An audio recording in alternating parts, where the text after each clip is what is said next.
అండి. Welcome to our channel. మనతో ఇవాళ సీనియర్ జర్నలిస్ట్ జ్యోతిర్మయి గుండవజ్జల్ గారున్నారు. నమస్తే మేడం. మేడం 96 ఏళ్ల వయసు ఆవిడకి. అంటే ఆవిడ చేసిన సేవలేంటో ఆవిడకి పద్మశ్రీ పురస్కారం అనేదొచ్చింది. అసలు ఆవిడ ఎవరు? ఎక్కడి నుంచొచ్చారు? మాకు డీటెయిల్డ్‌గా చెప్పండి. భీమవ్వ గారు ఆవిడ 2025 ఈ సంవత్సరానికి కేంద్ర ప్రభుత్వం నుంచి అత్యున్నత పురస్కారాల్లో 113 మందిని ఎంపిక చేస్తే, వాటిలో 113 మందిని ఎంపిక చేస్తే, వాళ్ళల్లో ఒకరుగా పద్మశ్రీ అవార్డుని అందుకున్నారు ఆవిడ. ఆవిడ వయసు 96 సంవత్సరాలు. 1929న జన్మించారు. కర్ణాటక. కొప్పెల్ జిల్లా. ఐ థింక్ కొప్పెల్ జిల్లా నుంచి. ఆమె కుల వృత్తి తోలుబొమ్మలాట. ఓకే. ఆమె 1929లో పుట్టారు. 1929లో జన్మించిన తర్వాత తన 14వ ఏట నుంచే సాధన చేశారు. ఆ కుల వృత్తి చేస్తూ ఆమె ఎంత ఎత్తుకెదిగారు అంటే ఒక తోలుబొమ్మలాట. తన తోలుబొమ్మలాట ద్వారా మన భారతీయ సంస్కృతి, సంప్రదాయాలను, రామాయణ, మహాభారత ఇతివృత్తాలని ఆహ్, జనాల్లోకి తీసుకెళ్ళడం అన్నమాట.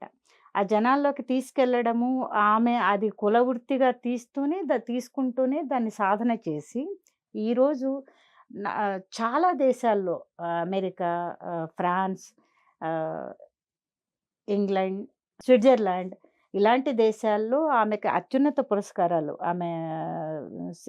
చాలా అవార్డ్స్ తీసుకున్నారు. మంచి she is women iconic. Okay. 96 సంవత్సరాల వయసులో ఈరోజు కర్ణాటక ప్రభుత్వం నుంచి నామినేట్ అయ్యి, కేంద్ర ప్రభుత్వం నుంచి పద్మశ్రీ అవార్డు వచ్చింది అంటే ఆమె ఎంత ఆదర్శము, ఆమె వృత్తి పట్ల ఎంత అంకిత భావము.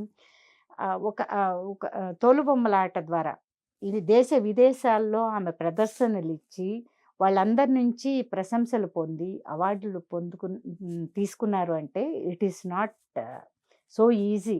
ఆమె ఎంత కష్టపడి ఉంటారు. ఒక విలేజ్ నుంచి వచ్చి, ఒక కులవృత్తి తోలుబొమ్మలాట నుంచి వచ్చి 96 సంవత్సరాలు ఈరోజు మామూలుగా తీసుకుంటే శతాయుష్ అనేది అయిపోయింది.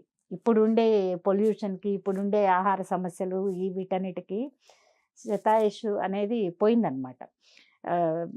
సగటు వయసు వచ్చి 60, 70 సంవత్సరాలకే వయసు అయిపోతుంది. అట్లాంటిది 96 సంవత్సరాల నుంచి 1929లో ఆవిడ పుట్టినా గాని, 14 ఏళ్ల వరకు మాత్రమే ఆవిడ ఎంజాయ్ చేసుంటారేమో. ఆటలాడుతూ, పాట పాడుతూ. 14వ సంవత్సరం నుంచి ఆమె సాధన చేసి, తన కులవృత్తిగా స్వీకరించి, సాధన చేసి, దాన్ని మెయిన్‌గా ఆమెలో ఉండేదేంటంటే తోలుబొమ్మలాట అని ప్రతి ఒక్కళ్ళకి ఒక్కొక్క ఒగ్గు, తోలుబొమ్మలు ఇవన్నీ ఎవరి కులవృత్తులు వాళ్ళకుంటాయి. ఈ కులవృత్తుల్ని సంస్కృతి సాంప్రదాయాలకి ఒక భారతదేశానికి రిప్రజెంట్ చేయటము.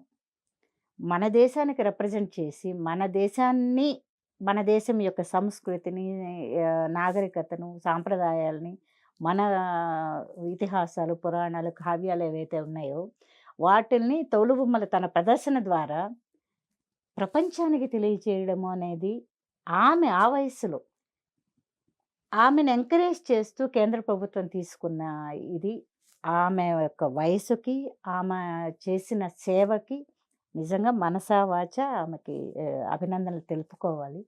ఇలాంటి వాళ్ళు ఉంటేనే మన ధర్మాన్ని, మన దేశం యొక్క సంస్కృతి, సంప్రదాయాల్ని విదేశాలకి, ప్రపంచానికి చాటి చెప్పేవాళ్ళు. They are the real ambassadors.